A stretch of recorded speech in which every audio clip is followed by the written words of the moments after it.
بحمد ربنا ان انا دخلت كليه علوم، واعرف ناس كتيره جدا من زمايلنا اللي دخلوا كليه علوم بعد ما اشتغلوا وبعد ما ربنا كرمهم بالبكالوريوس بتاع كليه العلوم. حمدوا ربنا على ان هم دخلوا الكليه دي. انتوا زي اولادي، فبقول لكم ما نتضايقش ولا نزعل ان احنا ما لحقناش كليات القمه. الكليه اللي انت بتخشها لو تميزت فيها وابدعت فيها وتميزت، اكيد المجتمع هيحتاجك وسوق العمل هيحتاجك. فاتمنى ان كل واحد يرضى بالربنا قسمه له، وقيمه الفرد مش بالكليه اللي دخلها، قيمه الفرد بالتميز والعطاء اللي ممكن يديه في المجال اللي هو يتخصص فيه. مش مشكله ابدا ان انت جات لك تنسيق كليه العلوم، بالعكس انا من الناس اللي انا بحمد ربنا ان انا دخلت كليه علوم، واعرف ناس كتيره جدا من زمايلنا اللي دخلوا كليه علوم بعد ما اشتغلوا وبعد ما ربنا كرمهم بالبكالوريوس بتاع كليه العلوم. حمدوا ربنا على ان هم دخلوا الكليه ديت. فان شاء الله ربنا يكتب لكم كلكم الخير وتتميزوا في المجالات اللي انتوا هتتخصصوا فيها. الكليه ديت كليه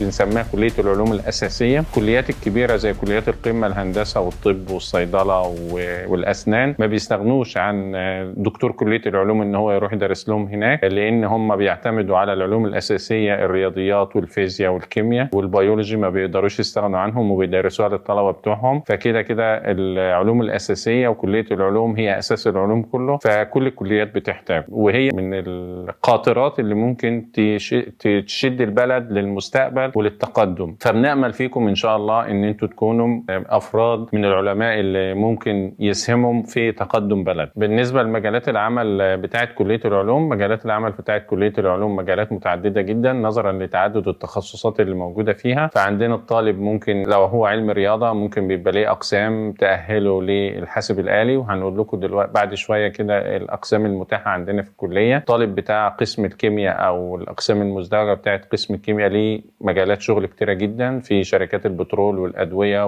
وكل المصانع تقريبا بتحتاج طالب الكيمياء او الكيمياء المزدوج. بالنسبه لطلاب الجيولوجيا بيحتاجوهم برضو في شركات البترول او في التعدين. جيوفيزياء والرياضيات والفيزياء بيحتاجوهم في مجالات عمل كتيره جدا. حضرتك بس لو دخلت على النت وكتبت مجالات العمل لكليه العلوم هتلاقي تخصصات كتيره جدا ومطلوبه، والمجتمع كله بيطلبها يعني. بالنسبه للكليه بتاعتنا اسمها طبعا كليه العلوم، فيها العديد من الاقسام. في اقسام متاحه لطلاب علم رياضه واقسام متاحه لطلاب علم علوم. بالنسبه للاقسام المتاحه لعلم الرياضه بترتيب رغبات الطلاب او الاقبال عليها، عندنا قسم الرياضيات وعلوم الحاسب، قسم الرياضيات الفيزياء وعلوم الحاسب، قسم الرياضيات، قسم الفيزياء، قسم الجيوفيزياء، قسم الرياضيات والاحصاء. دي اهم الاقسام اللي موجوده في علم الرياضه. زي ما قلت لكم من شويه ان ديت طالب بيتخصص زيه بالظبط زي خريج كليه حاسبات او ذكاء، بياخد نفس المقررات اللي بياخدوها لما بياخد بكالوريوس اسمه بكالوريوس الرياضيات وعلوم الحاسب. فده برضو مطلوب في سوق العمل وعلى التحول الرقمي اللي الدوله كلها بتنشده في الايام القادمه ان شاء الله. طلاب علم علوم عندي